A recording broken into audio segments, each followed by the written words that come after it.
పాటు మరొక కొత్త సినిమా తయారవడానికి ఇది ఒక ప్రాతిపదిక అవుతుంది.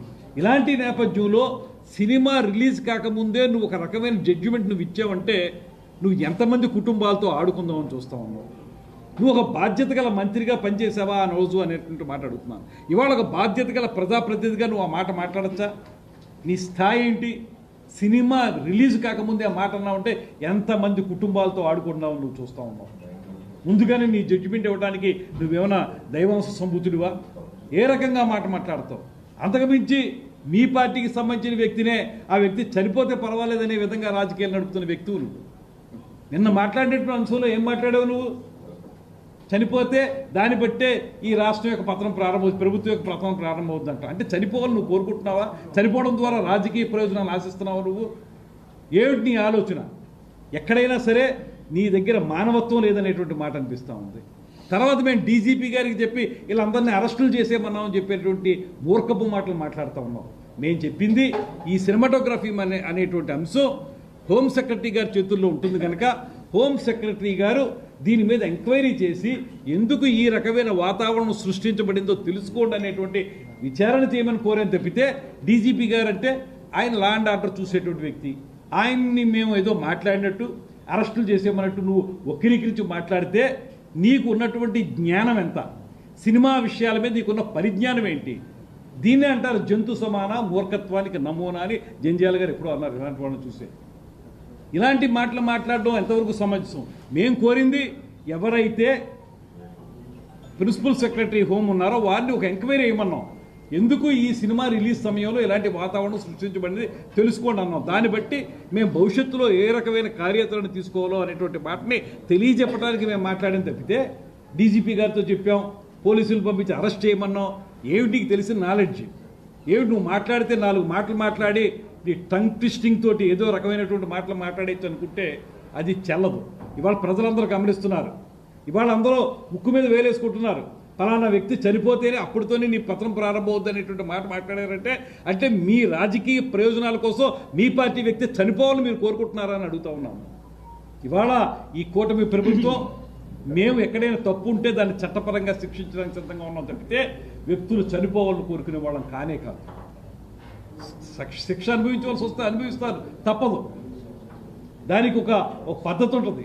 అందుకని మనుషులు చచ్చిపోవాలనేటువంటి విధానంలో మాట్లాడడం, ఈ రకంగా అర్థం పర్థం లేని మాటలో సగం జ్ఞానంతో హాఫ్ నాలెడ్జ్ తోటి మీరు సినిమా రంగం గురించి మాట్లాడడం, ఇవన్నీ ఏ మేరకు సమంజసం అని చెప్పి అడుగుతా ఉన్నాను. సార్, మీరు సినిమా ప్రపంచానికి ఇంత మద్దతు ఇస్తూ ఉంటే మరి నిన్న పవన్ కళ్యాణ్ గారు కీలక వ్యాఖ్యలు చేశాడు. ఎందుకంటే సినీ ఇండస్ట్రీ మమ్మల్ని ఎందుకు కలపలేదు, ఏడాది మట్టి రేవంత్ కలిసినట్టు ఇక్కడ ఎందుకు రాలేదంటే మీ మీద నమ్మకం లేక వాళ్ళకి తీరికి లేక. మీరు ఒక విషయం అండి, పవన్ కళ్యాణ్ గారు మాట్లాడింది స్పష్టమైన విషయం. అదేమిటంటే సినిమా పరిశ్రమకి సహకరిస్తున్నప్పుడు మీరు వచ్చి కలిస్తే మీ సమస్యలు ఏమన్నా ఉంటే పరిష్కరించడానికి మేము సిద్ధంగా ఉన్నాం. అదే ఈ సంవత్సరం పొడుగునా మేము చేస్తూ ఉన్నటువంటి అంశం అనేటువంటి చెప్పారు.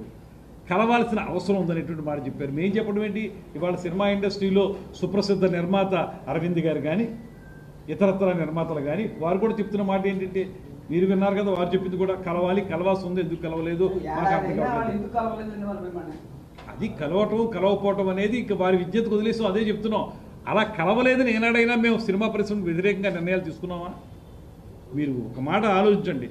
వెంటనే వారందరికీ కూడా ఒక మీటింగ్ పెట్టి మీకు సహకరిస్తాం, మా సినిమాటోగ్రఫీ మంత్రి మీకు సహకరిస్తాడనేటువంటి మాట చెప్పారు.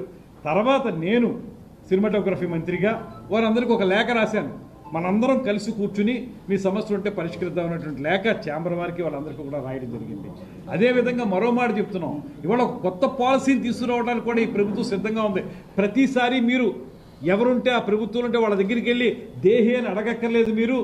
మీకు ఒక పాలసీ తీసుకొస్తాం, దాని ప్రకారం ఏ సినిమాకి ఎంత పెంచాలి, లేకపోతే సినిమా రంగానికి ఏ రకమైన సహకారం అందించాలి, ఎగ్జిబిటర్స్ని కానీ డిస్ట్రిబ్యూటర్స్ని కానీ. నిజమే, ఎగ్జిబిటర్స్కి వాళ్ళ ఇబ్బంది ఉంది. వాళ్ళకి సింగిల్ థియేటర్స్ ఉన్నటువంటి వాళ్ళందరికీ కూడా ఇబ్బంది ఉంది, నో డౌట్. అందులో మల్టీప్లెక్స్ వాళ్ళకి ఏమైనా ఉపయోగం ఉందేమో కానీ సింగిల్ థియేటర్స్ ఉన్న వాళ్ళకి కష్టం ఉంది. ఇలాంటివన్నీ మనం పరిష్కరించుకోవడానికి ఒక పాలసీ తీసుకురావడానికి మేము సిద్ధంగా ఉన్నాం అనేటువంటి మాట చెప్తూ ఉన్నాం. మేము త్వరలో వారందరితో కూర్చుని మాట్లాడడానికి కూడా సిద్ధంగా ఉన్నాం. ఈ సందర్భంలో మా ఉప ముఖ్యమంత్రి గారు హీరోగా నటించినటువంటి హరిహర వీరమల్లు సినిమా విడుదల సందర్భంగానే బంద్ అనేటువంటి అంశం ఎందుకు తెర మీదకి వచ్చింది? సరే ఇవాళ మీరు చెప్తా ఉన్నారు బంధు లేదని.